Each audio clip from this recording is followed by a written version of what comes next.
Welcome to the deep dive. We've got a stack of sources you sent in detailing what is, well, it's a profound constitutional flashpoint unfolding in America right now. It really is. And it's one that's testing the absolute limits of executive power, of state sovereignty, and maybe most alarmingly, of domestic military deployment. We are, of course, talking about the crisis in Minnesota. And this is a story that goes so much further than just immigration enforcement. It's become a full-scale legal and, frankly, operational conflict. Right. It really centers on who ultimately controls the streets of a state.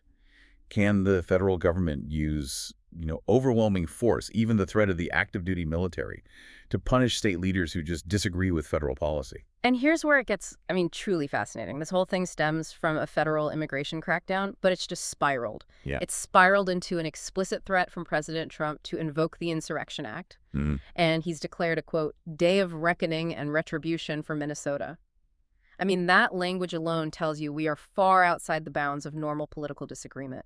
Oh, absolutely. That phrase, which was then, immediately amplified by the Department of Homeland Security, it signals that the administration sees this not as a law enforcement action, but as a political confrontation. Right. So our mission for this deep dive is to really analyze the source material, the presidential threats, the details of these fatal shootings, these massive lawsuits the state has filed, and the very complex legal analysis around the Insurrection Act. And through all that, we want to understand how a localized enforcement action could lead to calls for military deployment and trigger these just fundamental questions about federalism. Exactly. So for you, the core question we're trying to answer is this. How did an operation called Operation Metro Surge become the definitive test case for the balance of power between the White House and the State House? This is, I think, critical knowledge for anyone concerned about the stability and the legal structure of our republic. To really get the escalation, we have to start with the sheer scale of the initial federal action. Operation Metro Surge. It was launched in the Minneapolis-St. Paul area, the Twin Cities, right around December 2025. And DHS called it what? DHS characterized this operation as the largest immigration enforcement operation in U.S. history. The numbers are just staggering. We are talking about the deployment of approximately 3,000 federal agents from both ICE and Customs and Border Protection CBP into a single metropolitan area. So to put that in perspective for you, 3,000 federal agents is, it's a military-sized force. It vastly outnumbers the daily operational capacity of the Minneapolis and St. Paul police departments combined. It's an instant, massive, and very highly visible militarized presence. And the federal justification, which DHS Secretary Kristi Noem has been promoting very aggressively, is couched entirely in terms of public safety. Okay, so what's their story? Their stated goal was to target high-priority criminal aliens. So this includes individuals involved in large-scale fraud, violent gang activity, and people convicted of really egregious crimes like rape, child abuse, and drug trafficking. So this is the administration's core narrative. We are here because your local leaders failed you. That's the message. Secretary Noem specifically argues that Minnesota's sanctuary policies, which is really just a lack of cooperation between local law enforcement and federal immigration agents, that this resulted in the release of hundreds of criminal illegal aliens back onto the streets. So in their view, the federal surge wasn't optional. It was a necessary intervention to, quote, protect the community. But what you have to realize is that even if that stated goal is accurate, targeting heinous criminals, the method of deployment, 3,000 agents with militarized gear operating without any local police supervision, that just inherently generates fear and distrust. Especially in immigrant and minority communities. And this inherent tension, it erupted into tragedy on January 7th, 2026. This date is the catastrophic flashpoint. It's what transformed this massive operation into a national crisis. The fatal shooting of Renee Nicole Good in Minneapolis. Yes. Good was a 37-year-old U.S. citizen. She was a writer, a poet, and a mother of three. Her death immediately put a deeply human and, frankly, a deeply sympathetic face on this entire crisis. And the initial federal account, which was backed by DHS and amplified by President Trump, immediately claimed that the ICE agent, Jonathan Ross, acted purely in self-defense. Right. The narrative was that Good attempted to run them over. And Secretary Noem went even further. She called Good's actions an act of domestic terrorism against law enforcement officers. But the immediate response from the community, and this is critical, the emergence of witness videos directly challenged that whole story. Right. The local account, which is supported by these witnesses and the video evidence, it suggests something, well, far less justifiable than a ramming attempt. What do the videos show? So the sources indicate that the videos appear to show Renee Good maneuvering her vehicle, attempting to turn away from Agent Ross. Away from him? Yes. She was backing up, she paused, and then she drove forward, turning to clear the scene. And crucially, Agent Ross remained upright and on his feet as he fired 3 shots. 3 shots. 1 through the front windshield, and then 2 through the open driver's side window as her vehicle moved past him. So if the agent was upright and the car was turning away, the legal standard for imminent threat, or ramming, that's severely undermined. Absolutely. And this discrepancy is exactly why the legal team that represents the family of George Floyd have now taken on the Good family's case. Wow. It signals that this is viewed by civil rights advocates as a clear case of excessive force. And there's another layer here, another political layer. Yes, adding another layer of complexity to the federal narrative, Agent Ross's defense lawyer. He also happens to be a prominent Republican gubernatorial candidate in the Twin Cities, of course. And he claimed the agent suffered internal bleeding. However, Ross was released from the hospital relatively quickly that same afternoon. So the political optics around his lawyer and the speed of his release, it just fuels the local skepticism about the official story. The community reaction was, it was immediate. It was trauma and outrage.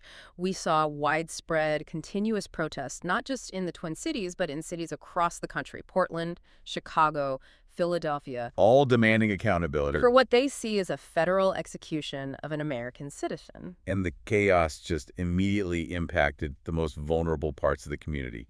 Minneapolis public schools and St. Paul public schools were forced to cancel in-person classes or switch to remote learning. Right. Think about the impact on working parents and community stability. This wasn't a snow day. This was due to fear and safety concerns that stemmed directly from this federal presence. Yes, and specifically, there are these really serious allegations that federal agents used pepper spray and pepper balls against high school students. Near Roosevelt High School. Simply because the students were allegedly too close or interfered with an arrest. When the deployment of federal agents forces schools to close and leads to agents firing chemical agents near students, it profoundly shifts the public conversation from law enforcement to, occupation. This tragic fatality and the chaos that resulted, it immediately triggered a high-stakes legal battle. And this is where the state of Minnesota took the fight from the streets to the federal courtroom, challenging the very legitimacy of Operation Metro Surge. Right. Minnesota Attorney General Keith Ellison, along with Minneapolis Mayor Jacob Frey and St. Paul officials, they filed a major federal lawsuit against the Department of Homeland Security. And their language was not subtle. No, it was unambiguous. They labeled the federal operation a federal invasion. What's really critical here is that the state didn't just file some simple administrative complaint. They launched these fundamental constitutional claims that target the Trump administration's motive and its entire operational structure. And their primary argument is about what? It centers on political retaliation and this principle of equal sovereignty. Okay, let's unpack that legal concept for everyone. The core claim is that Operation Metro Surge is not legitimate proportional immigration enforcement. Right. But rather, it's a pretext. It's a form of political punishment against a progressive state whose leaders have been really vocal critics of the administration's policies. And the evidence they cite to support this political motive is detailed in the sources. The lawsuit brings up President Trump's prior statements, where he called Minnesota corrupt and crooked over past election results. Okay. Furthermore, the state argues this surge is part of a clear, documented pattern of the administration targeting Democratic-led so-called sanctuary municipalities. Like Los Angeles, Portland, Chicago, D.C. Exactly. And crucially, this isn't the first time Minnesota has faced this kind of punitive approach. That's right. The state highlights these prior concrete actions, like the administration's attempt to illegally cut over $2 billion in federal funding. $2 billion. That was earmarked for Minnesota, unless the state complied with federal immigration enforcement demands. So this pattern of threatening vital federal resources, funding for transportation, health, education, it's being presented as proof that the intent behind the surge is not enforcement, but political coercion. And this ties directly into the legal concept of equal sovereignty. This is a powerful, though, often debated constitutional principle. And it asserts what, basically? It asserts that the federal government must treat all states equally unless there is a specific, lawful, and non-discriminatory reason for treating them differently. Minnesota's arguing they're being singled out purely for political reasons. And the statistical disparity here is, it's the clearest evidence they have. Minnesota is not a border state. Not at all. It has a remarkably low undocumented immigrant population, only about 1.5% of its total population. Which is less than half the national average. Exactly. So the question the state is posing to the court is, if the goal is genuinely maximizing the removal of criminal aliens, why deploy 3,000 agents, the largest surge in history, to a state with such low relative numbers? The only logical answer, they argue, is that the administration is weaponizing immigration enforcement as a tool of political retribution against Governor Walz and the mayors of the Twin Cities. Which undermines the whole constitutional ideal of states as co-equal partners in the federal system.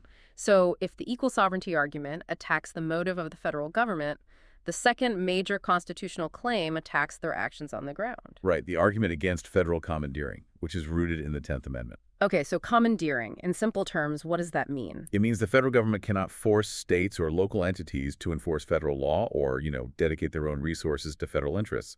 The state is alleging that Operation Metro Surge is infringing on reserved state powers, specifically local police powers, and the ability to operate safe schools and public services. And this is where the taxpayer dollar really comes into play. The costs that are associated with managing the chaos from these federal agents are being framed as clear financial harm and forced resource diversion. And we're not talking about minor expenses. Minneapolis police logged over 3,000 hours of overtime in just a few days following that initial shooting. 3,000 hours, and what did that cost? That translated to a cost of over $2 million, borne by Minneapolis taxpayers. The argument is persuasive. Federal agents operating with heavy-handed and, arguably unlawful tactics generate massive protests and disorder. Which forces local law enforcement, whose primary duty is local crime prevention and traffic safety, to divert officers to manage the federal operations aftermath. It's a direct hijacking of local police resources. So the state is basically saying, the federal government created this mess, and Minnesota taxpayers are being forced to pay $2 million just to clean up after them, all while local crimes go unaddressed. That's a powerful argument for a 10th Amendment violation. The already volatile environment was just tragically intensified. The second shooting. With the second shooting incident just 1 week after Renee Good's death, on January 14, 2026. This incident involved Julio Cesar Sosa Celis, a Venezuelan migrant. And the federal account for the second shooting was, again, one of self-defense. Yes. Yep. DHS reported that agents were conducting a targeted traffic stop. Sosa Celis fled, crashed his vehicle, and was then located and apprehended. According to DHS, he then violently attacked an officer. Okay. And furthermore, they claimed 2 other individuals immediately emerged from a nearby apartment complex and ambushed and attacked the officer, allegedly using a shovel and a broom handle as weapons. The agent responded by firing a defensive shot to defend his life, striking Sosa Celis in the leg. And DHS also used this as an opportunity to highlight his prior legal issues. Right. They pointed out a conviction for driving without a license and an arrest for giving a false name. But just as with the Good shooting, a counter-narrative emerged almost immediately. Right. A video captured audio from inside a nearby home and was shared by a state senator. It reportedly included a woman saying in Spanish that ICE agents have been pursuing her cousin and husband aggressively for about half an hour. Half an hour. And that they had attempted to ram them with their vehicles before the crash. She claimed that when they shut the door, the agents fired shots. So regardless of which narrative turns out to be true, the mere fact that a second shooting happened, a federal agent firing on a civilian during an arrest, within 7 days of a fatal one. It completely vaporized any remaining trust between the community and the federal agents. And this rapid escalation provided the political environment the administration needed to justify its ultimate threat. And this is where the story shifts from a policing and constitutional crisis to a crisis over the absolute limits of presidential power.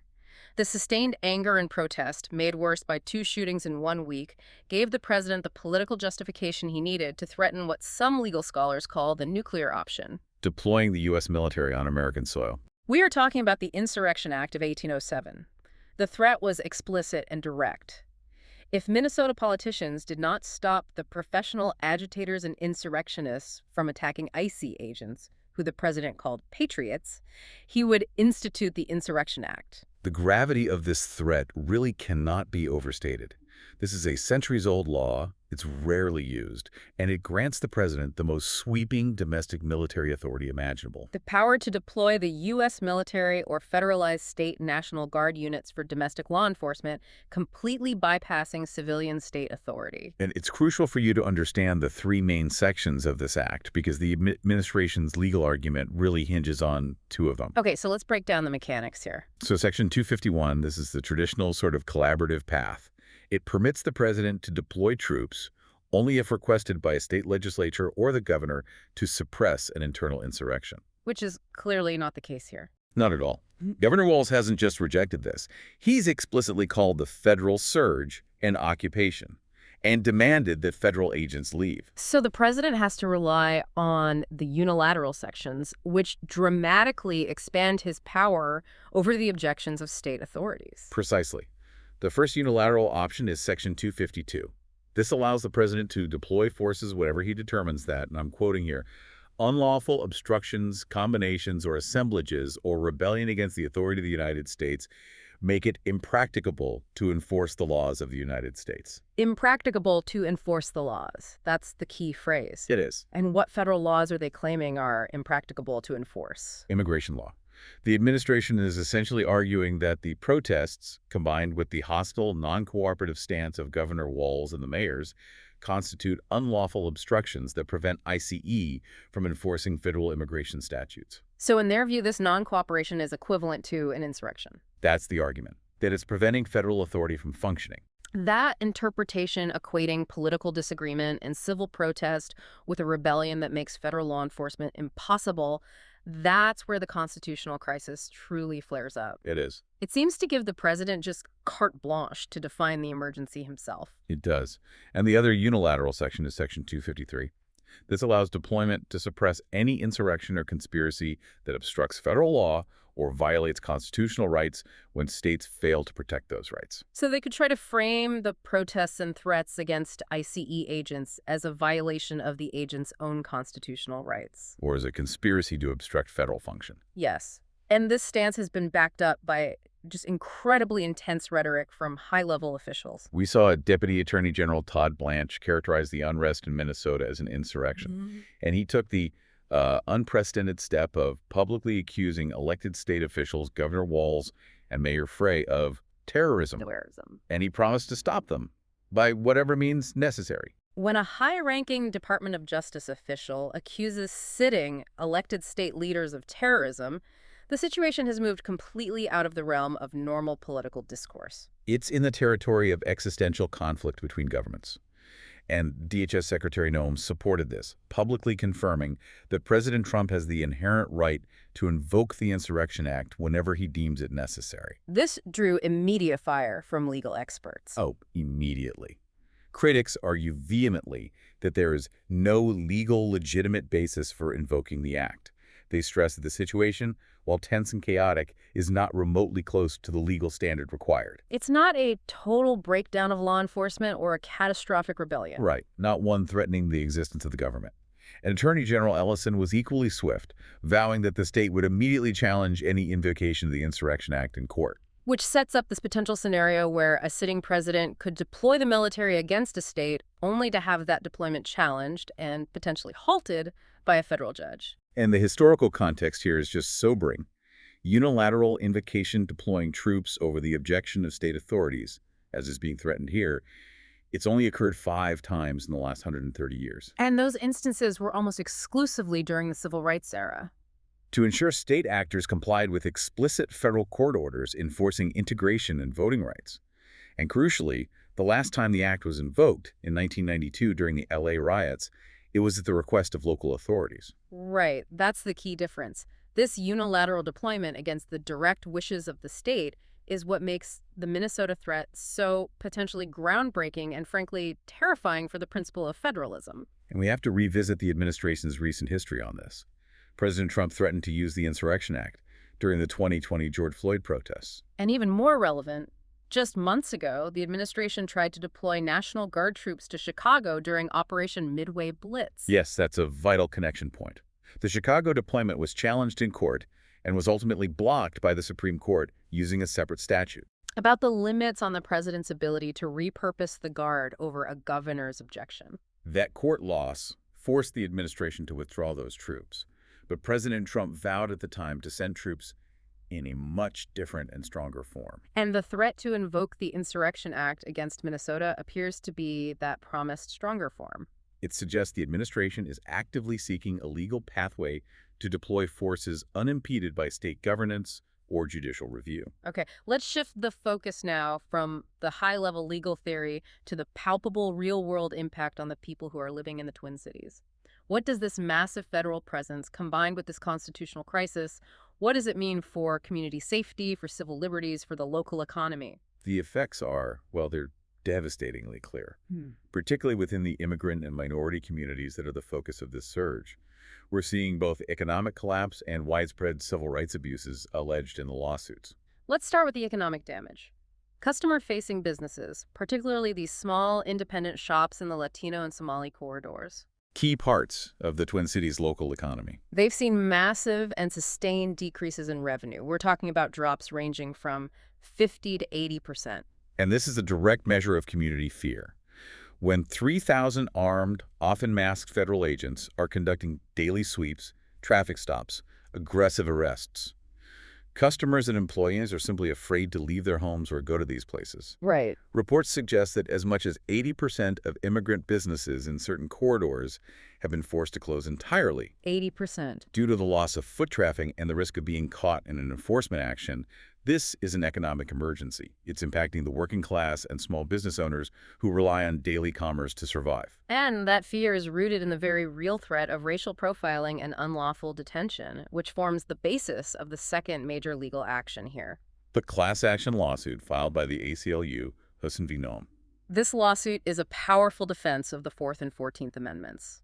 It argues that the administration's tactics involve suspicionless stops, warrantless arrests, and clear racial profiling. And the ACLU is representing U.S. citizens, specifically 2 Somali men and 1 Latino man, alleging violations of the 4th Amendment. Protection against unreasonable seizures. And the Equal Protection Clause of the 14th Amendment, which prohibits the government from denying citizens equal protection under the law. Including protection from being targeted based on their race or ethnicity. The details in the Hussein lawsuit really illustrate the human cost of this. We have the anecdote of Mubashir Khalif Hussein, a 20-year-old Somali-American man, a U.S. citizen. On December 10th, 2025, he was just walking to lunch. And he was stopped by multiple masked ICE agents. The lawsuit details that Hussein repeatedly stated, "I'm a citizen, I'm a citizen." But the agents allegedly ignored him. They refused to look at his identification, they wrestled him to the ground, placed him in a chokehold, and detained him for 2 hours. That anecdote suggests that for federal agents operating under this broad mandate, citizenship and identification might just be irrelevant if an individual matches a predetermined profile. And this alleged targeting is amplified by reports of agents ignoring established protocols and targeting sensitive locations. Places that traditionally have some immunity from enforcement actions to preserve trust and access to essential services. Exactly. We're talking schools, near churches, and even inside hospitals. Yeah. The most disturbing allegation is that agents handcuffed a patient to a bed inside a Minneapolis hospital during an attempt to detain them. Wow. This prompted immediate outcry and calls from state Democratic lawmakers for hospitals to adopt strict policies banning ICE presence in healthcare settings entirely. Because that presence just endangers patient health and the community's willingness to seek medical care at all. This profound breakdown of trust means the entire structure of local law and order is fractured. It's not just a conflict between the governor and the president. It's a conflict between federal agents and the citizens they are supposed to serve. And this leads directly to the extreme response from the state government. Governor Walz delivered a rare primetime address, and he did something highly unusual. He called on Minnesotans to actively record ICE's activity for future prosecution. This is an extraordinary measure. He's effectively deputizing citizens to document potential federal misconduct because the state government views the federal agents as actively hostile actors. And locally, they were fighting for judicial independence. The Minnesota Bureau of Criminal Apprehension, the BCA, launched independent investigations into both the Renee Good fatality and the shooting of Julio C. Sosa Celis. And this step was necessary because the DOJ had initially pushed state investigators off the good case, right? Yes, they forced local authorities to fight for the ability to conduct their own impartial inquiry into the death of a citizen on their streets. So with all of this tension, where do the legal challenges stand right now? The state and the cities filed their major lawsuit, Minnesota v. DHS, and they were seeking an immediate temporary restraining order, a TRO. To stop Operation Metro Surge cold. And that initial judicial hurdle proved difficult. U.S. District Judge Catherine Menendez, she acknowledged the severity of the situation. She described the matters as grave and important and noted the lack of legal precedence for some of the state's novel constitutional claims. However, she declined to grant the immediate TRO to halt the sweeps. Instead, she chose a more measured judicial pace. She's requiring the Justice Department to file a formal, detailed response by mid-January 2026. Which means, as of this deep dive, the federal agents are legally permitted to continue their aggressive enforcement actions. The protests continue, and the local community remains under the cloud of this intense federal presence. And the administration saw this judicial decision as an immediate green light. President Trump quickly declared that Operation Metro Surge would continue unabated, promising to remove some of the most violent and vicious criminals from the state. The stage is just set for a massive legal showdown once the Justice Department files its formal defense. So Minnesota has become the definitive, high-stakes test case for the limits of presidential power in the 21st century. This single operation has simultaneously generated two major conflicts that really define our current political environment. Exactly. You have the constitutional crisis, pitting the principles of state sovereignty and equal sovereignty against a federal mandate backed by aggressive, unprecedented executive action. And then you have the humanitarian and civil rights crisis, where fatal shootings, racial profiling, and community trauma are the daily costs borne by ordinary citizens. The state, through Attorney General Ellison, is asking the courts to define, once and for all, whether the federal government can use immigration enforcement as a naked tool of political punishment against states whose political leaders they oppose. Especially when that action involves the massive, non-consensual deployment of armed agents and the clear commandeering of local resources, like the millions in police overtime costs. And conversely, the administration is asserting maximum presidential discretion. They are claiming that local officials' political opposition and the ensuing civil unrest constitute an insurrection, justifying the most extreme domestic military authority the presidency possesses under the Insurrection Act. So this brings us back to the most significant unresolved question that will define this entire era.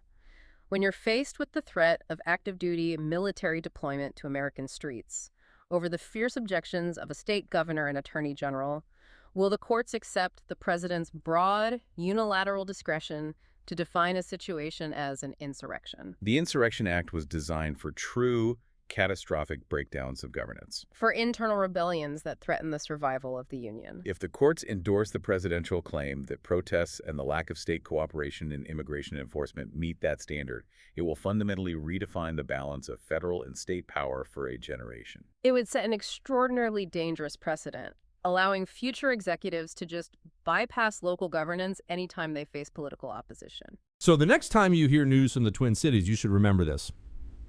The fight playing out there isn't just about immigration policy.